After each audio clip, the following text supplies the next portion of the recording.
Let's talk about getting your record deal. What were your feelings when you got a few refusals in the beginning? Well, we had a really tough time getting a record deal. I think we were refused by every label known to man in the universe. We even created our own label and didn't sign ourselves. Yeah. And then we went through a whole other round and got refused again by every label. So luckily at that time we were starting to distribute our music online, and we started to build a fan base all over the country and all over the world, people that liked our music, and they kind of gave us some of the inspiration to continue going, even though all the labels didn't believe in it. We believed in it. We thought we had something really special, and we were making a type of music that hadn't really been done yet. So we just kind of kept doing it, and eventually honestly, if it wasn't for the internet and the fact that we could get our music out, we could go to other bands, message boards and chat with people, and bands that we liked, we'd go to their websites and we'd talk to people and be like, hey, if you like these guys, come check us out, and we started building our fan base that way. So we felt like, even though we were getting turned down by a lot of people, we felt like okay, we're not crazy, we're doing this, something good is happening here, because if it wasn't, we wouldn't be spending 10 hours a day using Rob's apartment as a packing facility and stuffing these things with all these compact discs and stickers and letters from the band and t-shirts, and showing up with literally carts stacked to our noses with boxes, sending out to kids all over the world. So that definitely helped us keep going and kept us motivated and kept us believing that we were doing something that was, that was different from what everybody else was doing. Do you actually remember your audition? Do I remember my audition? Yeah. I remember my auditions. Several ones. I would say that's I understand now that I'm in the band and I've been with these guys for, the last 11 years, I get it. I understand. No one's really changed in the sense that, these guys take what they're doing very seriously. And so, I remember getting a call from a friend of mine who used to represent an old band of mine, saying that, there was this great young group of guys that had this really great sound, and all they needed was that voice that was going to help them complete the puzzle. And I had never really auditioned. The only time I'd ever auditioned to be in a band was when I was 14, and so from 14 to 23, I had never auditioned. I was always the person that people were coming to audition for, and so it was a different experience for me, because in my mind I was doing these guys a favor, and I wasn't the one who called them. They were calling me, and so it was strange for me to think of it as me doing an audition, because I didn't go seek them out, which was the interesting thing. So when I got there and turned over the tape, I had my vocals on it. Everybody liked it. We seemed to get along pretty well, even though we were strangers. And I got to watch some other people do their auditions, and it was pretty funny. Yeah, do you remember when Chester did his audition, there was another guy, because we had a little practice room in Hollywood, and we didn't have a waiting area or anything, so you had to come into the actual practice studio, and the guy that was going after Chester was inside the studio while we auditioned Chester to see. We were already rehearsing at this point. Yeah. I'd already been basically learning the set. We were writing together. But they had already had all these appointments with these other people, so they were going to do the fair thing and make sure everybody that they had made appointments with got the appointment, and that way they could make the most educated decision they could, which I understand. But here I am, going what are you guys even calling people for? So it was pretty funny, yeah. Yeah, the guy basically heard Chester sing and just said, "I don't even need to audition. If you guys don't go with this guy, you're crazy." And then he walked out of the room. Now, when you started out writing the first songs and playing the first shows, did you ever have the feeling that you belonged to a certain scene, or was it just you doing your thing?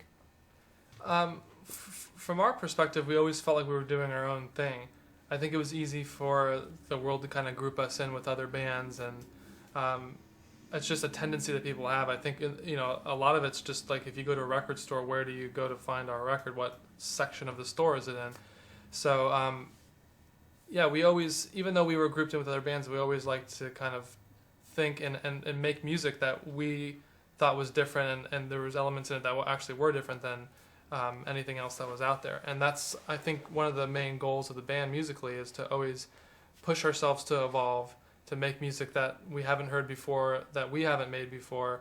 And it's a challenge for us, and it's really tough to try and make a heavy song or something that hits really hard without using the most obvious choices to accomplish that.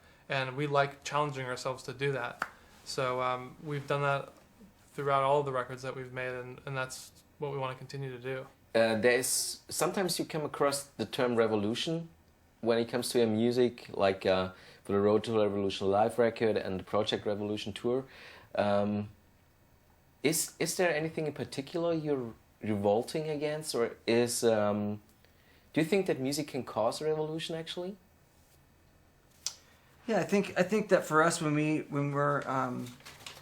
use the word revolution, I think that's a pretty charged word, and so I think automatically people think of revolt in some way, like rising against something, and taking a stand or something like that. But when we use it, we're actually talking about, like,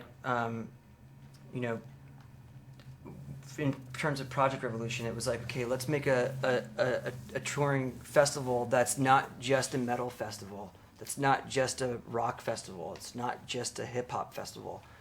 It kind of takes bands that are pushing the envelope of what modern music sounds like, and pushing the envelope of what what a live performance can be, or who can play together. I've noticed from being involved in touring and all the touring throughout our career that a lot of bands are really focused on making sure they tour with the band that they feel is the right fit for their vibe. You know what I mean? And so for us, it was like, we just want to play with good bands. Like, I don't care what kind of music you make. You know what I mean? Like, if Johnny Cash were alive and he said, I want to take Linkin Park out on tour, I would think that we would be able to play with him. You know what I mean? We really truly feel like we can get on a stage and share a stage with anybody, regardless of what kind of music they make. And I think, when we play a show with Jay-Z one day and then go play a show with Metallica the next day, there isn't something that feels off about either one of those scenarios. So we try to use that in Project Revolution as something that we're bringing a lot of different kinds of bands. We're like revolutionizing, who are revolutionary in terms of what they're doing and how they think and how they approach a live show or their music.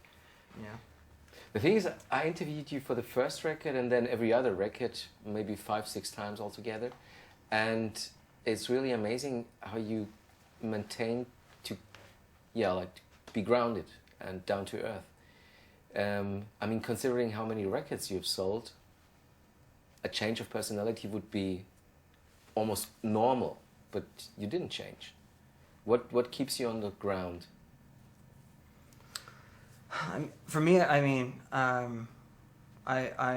like my I love being a family person. I love being a dad, and I like being a husband, and that's the stuff that keeps me in the perspective that's, I think, a healthier point of view. I think that's, I don't know if that's the way it is for everybody else, but we all strive for having pretty normal lives. Like, we really, I think the only thing that is way different from almost anybody else that we know is the fact that we just get to make music for a living. Everything else is, we try to do everything as normal as possible.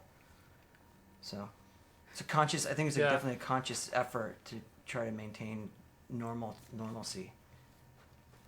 It's very modest. I mean, music for a living, that's quite a living.